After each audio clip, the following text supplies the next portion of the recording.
이렇게 인사하고 시작했습니다. 주님의 은혜가 함께 하시길 바랍니다. 주님의 은혜가 함께 하시길 바랍니다.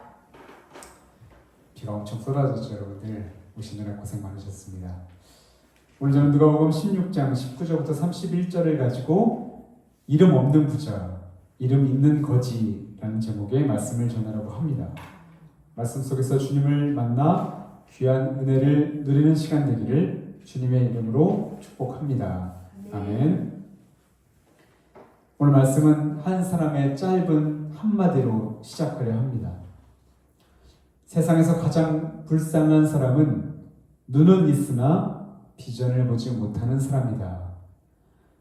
이 말은 19세기 시각 청각 장애인이자 인권운동가였던 헬렌 켈러의 입에서 나온 말입니다. 헬렌 켈러는 태어날 때는 건강하게 태어났지만 자라면서 병으로 인해 시력과 청력을 모두 잃었던 사람으로 어둠과 침묵 속에서 평생을 갇혀 살아야 했던 아주 불행한 여인이었습니다. 하지만 그녀는 좌절하지 않았습니다. 오히려 누구보다 세상을 더 깊게, 더 멀리 내다보는 마음의 눈을 갖고자 했던 것이죠. 그래서 육체의 눈을 잃어버리는 것보다 영혼의 눈을 감아버리는 것이 더 큰 비극이라 믿었던 그녀는 보지 못하는 자신보다 눈은 있으나 정작 봐야 할 것을 보지 못하는 사람들을 향해 불쌍하다라고 여길 수밖에 없었던 것이죠. 오늘 우리가 읽은 부자와 나사로의 비유도 영적 맹인으로 살아가던 한 사람을 우리에게 소개해 주는데요. 바로 부자입니다. 부자는 자신의 문 바로 앞에 앉아있는 나사로의 고통을 보지 못했던 사람이었습니다. 풍요로움에 빠져 영혼의 허기, 영혼의 갈급함을 느끼지 못했던 사람이었고 무엇보다 살아계신 하나님을 보지 못했던 사람, 아니 보려 하지 않았던 사람이었습니다. 반대로 나사로는 어떻습니까? 세상에서는 아무것도 보지 못하는 사람처럼 취급받았지만 하나님의 눈에는 가장 귀한 자였습니다. 그렇다면 둘의 운명을 바꾼 결정적인 차이가 무엇이었을까요? 오늘 부자와 나사로의 이야기를 통해 주님은 우리가 인생에서 무엇을 보며 살기를 원하시는지, 그리고 주님은 우리를 어떤 시선으로 바라보고 계신지 함께 말씀을 보며 그 은혜를 나누고자 합니다. 오늘 본문은 지난주 설교 본문이었던 불의한 청지기 비유 바로 직접적으로 연결되는 말씀입니다.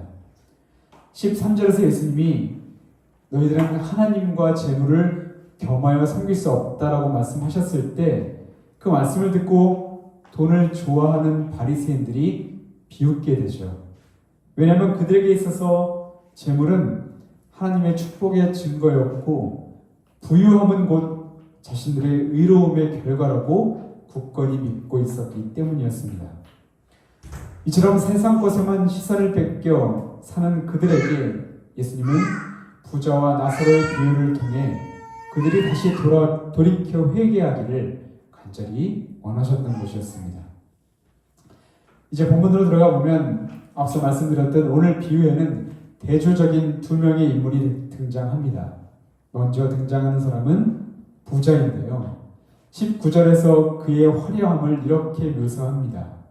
자색 옷과 고운 베옷을 입고 날마다 호화롭게 즐기더라.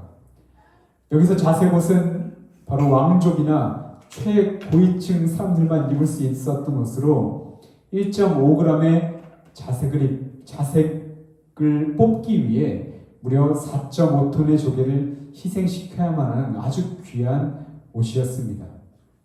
또 고운 베옷은 이집트에서 수입해오는 최고급 명품 속옷이었다고 하지요.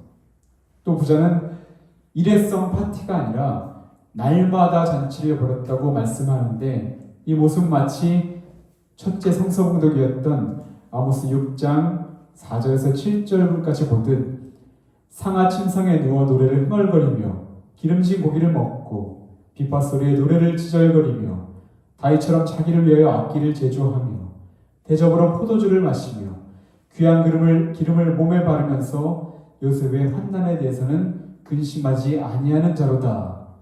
이 아모스의 외침, 이 외침이 바로 부자의 모습과 백성의 고통에는 무관심했던 북이스라엘의 지도자들의 모습과 그대로 겹쳐 보이게 되죠. 흥미롭게도 말씀 속에 이 부자에게는 이름이 없습니다. 그의 존재는 오직 그가 가지고 있는 그 소유로만 표현될 뿐이었습니다. 반면 나사로라는 이름의 거지는 어떻습니까? 성경은 그가 헌데투성이로 부자의 대문 앞에 버려진 채 있었다고 설명합니다. 여기서 버려져 있다라는 헬라어 원문은 몸을 가눌 수 없다라는 뜻으로 그런 큰 병을 앓고 있거나 혹은 걷지 못하는 장애인이었을 것입니다. 이런 나사로를 상대해 주는 것은 개들밖에 없었다고 말하는데 부정한 짐승으로 취급받던 개가 혀를 늘려댈 때 아무 저항 없이 그것을 받아들여야만 했던 나사로는 무기력한 존재, 모든 사람에게 버려진 존재였던 것이죠. 이처럼 두 사람의 삶은 너무도 극명하게 달랐지만 시간이 흘러 공통적으로 찾아온 한 가지가 있었습니다. 바로 죽음입니다. 죽음 이후 두 사람의 운명은 완전히 역전되게 되는데요. 먼저 22절에 나오듯 나사로는 천사에게 받들려 아브라함의 품에 들어가게 됩니다. 아브라함의 품이란 당시 유대인들에게 가장 영광스러운 잔치자리에서 주인의 바로 옆자리에 앉는 것을 의미하는 표현으로 최고의 위로와 최고의 안식, 즉 하나님과의 친밀한 교제를 상징하는 단어입니다. 이 말씀처럼 거지 나사로는 죽었지만 하나님 품에서 영원한 안식, 최고의 위로와 안식을 얻게 되는 것입니다. 반면 부자는 어떻습니까? 부자의 죽음은 22절 후반부에 아주 짧게 언급되죠. 부자도 죽어 장사되매. 성경에 나오지 않지만 아마 부자는 장례식마저도 엄청나게 화려하고 풍성했을 것입니다. 하지만 그 이후의 운명은 23절부터 아주 극명하게 차이가 나죠. 그가 음부에서 고통 중에 눈을 들어 멀리 아브라함과 그의 품에 있는 나사로를 보고 부자는 음부에 떨어져 고통을 받게 됩니다. 여기서 음부라는 단어 하데스는 하나님과의 단절된 아주 극한의 고통스러운 상태를 의미하는 단어이죠. 그것이 얼마나 고통스러웠는지 부자는 아브라함에게 간청합니다. 저기 있는 나사로를 보내서 손가락 끝에 물을 찍어서 내 혀를 잠깐이라도 좀 서늘하게 해주십시오라고 간청을 합니다. 이 땅에서 나사로에게 조금의 관심조차, 조금의 시선조차 주지 않았던 부자가 영원한 고통 속에서 나사로에게 도움을 구하는 아주 아이러니한 상황이 되어버린 것이죠. 심지어 자신이 지금 고통스러운 불꽃 가운데 있는데 나사로를 보내달라고 하는 것은 오직 자신만 생각하는 아주 이기적인 사람이었음을 보여주는 그런 장면입니다. 그러나 이번엔 아브라함은 이 요청을 단칼에 거절하게 됩니다. 25절을 보면 이에 너는 살았을 때 좋은 것을 받았고 나사로는 고난을 받았으니 이것을 기억하라. 이제 그는 여기서 위로를 받고 너는 고통을 받느니라. 아브라함은 부자가 이 땅에서 누렸던 풍요와 나사로가 겪었던 고난을 상기시키며 이제 그 운명이 역전되었음을 분명히 전합니다. 더 나아가 26절 통해 너와 나사로 사이에는 큰 구렁텅이가 있어서 건너가려고 해도 건너가지도 못하고 건너올 수도 없다라고 이제 왕래하는 것이 불가능함을 선언하게 되죠. 그렇다면 여러분, 예수님의 이 비유가 우리에게 주는 메시지가 과연 무엇일까요? 단지 가난한 자를 보면 돌봐주어야 한다는 그런 윤리적인 교훈이었을까요? 아니면 거지처럼 이 땅에서 최대한 누리지 못하고 불쌍하게 살아야 한다는 그런 말이었을까요? 우리가 이 말씀을 보면서 깨닫게 되는 확실한 한 가지는 이 땅에서 부유함이나 가난함이 천국과 지옥을 결정하는 기준은 아니라는 것입니다. 그렇다면 여러분, 부자의 죄가 무엇입니까? 부자는 왜 아브라함의 품이 아니라 음부에 떨어질 수밖에 없었던 것이었을까요? 오늘 말씀을 보면 어디에도 부자가 나사로를 학대했다거나 쫓아냈다거나 간음했다거나 불법적인 방법으로 돈을 취했다는 말씀이 없습니다. 그러니까 그의 죄는 무언가를 한 행위가 아니라 아무것도 하지 않는 무관심이었다는 것을 의미하는 것이죠. 그렇습니다. 그는 날마다 문을 드나들며 나사로를 지나쳤지만 긍휼한 눈으로 그를 보지 못했습니다. 나사로를 자신과 같은 하나님의 형상을 지닌 인간으로 사랑해야 할 이웃으로 보지 못했습니다. 그에게 있어서 나사로는 함께 아파해야 할 이웃이 아니라 자신의 화려한 삶과는 분리된 그저 귀찮고 불편한 풍경이었을 뿐입니다. 그래서 마틴 루터도 이 본문으로 설교할 때 이렇게 말했던 것이죠. 부자의 가장 큰 죄는 나사로를 학대하는 것이 아니라 나사로를 향한 철저한 무관심이었고 이것이야말로 인간의 불신앙의 본성이다 라고 말합니다. 그렇습니다. 이 무관심이야말로 그가 하나님을 향한 믿음 없음을 보여주는 가장 확실한 증거라고 할 수 있는 것이죠. 왜냐하면 믿음은 반드시 사랑과 섬김의 열매로 나타나기 때문입니다. 말씀은 여기서 끝이 아닙니다. 자신에게는 이제 더 이상 희망이 없음을 깨달은 부자는 두 번째 간청을 하게 되죠. 27절, 28절을 보면 나사로를 아직 살아있는 내 아버지의 집 5 형제에게 보내서 이 끔찍한 현실을 좀 경고해달라고 요청합니다.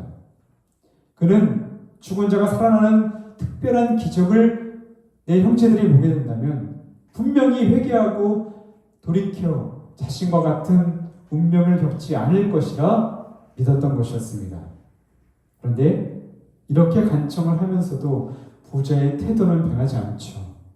그는 여전히 나사로를 자신의 심부름꾼 정도로 여기고 있으며 진정한 회개보다는 그저 가족들의 고통을 피하게 하려는 이기적인 마음에 머물러 있었던 것입니다.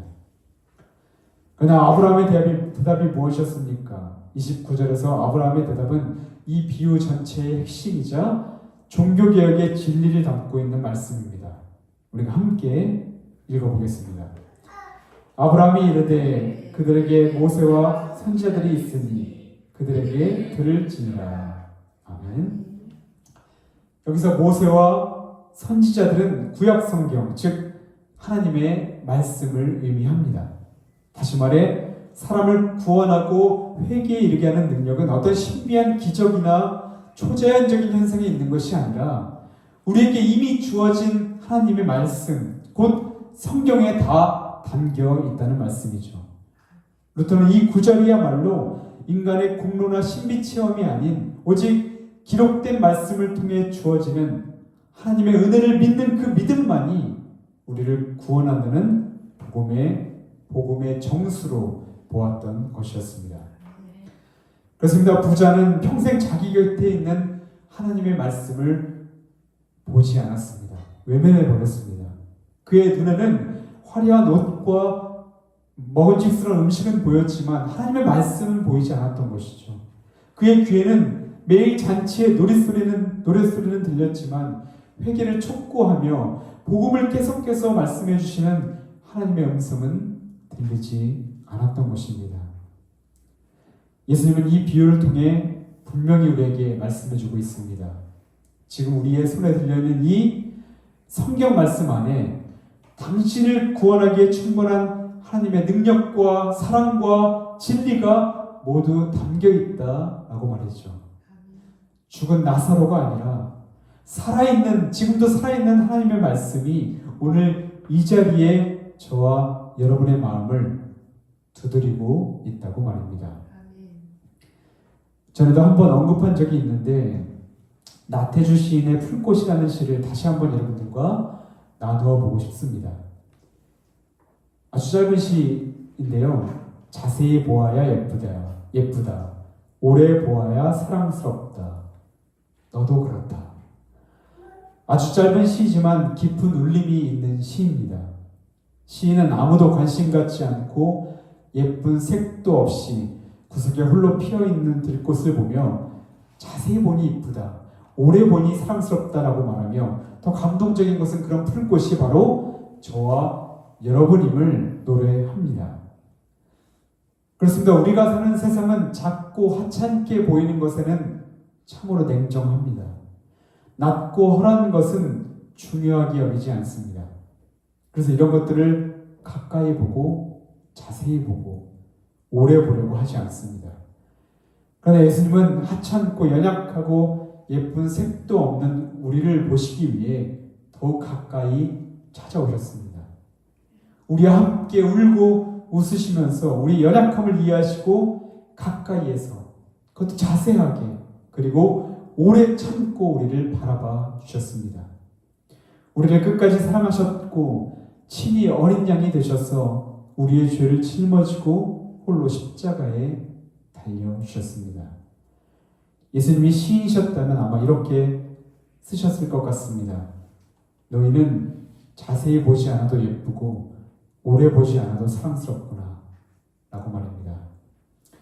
사랑하는 성도 여러분, 이제 말씀을 마치고자 합니다.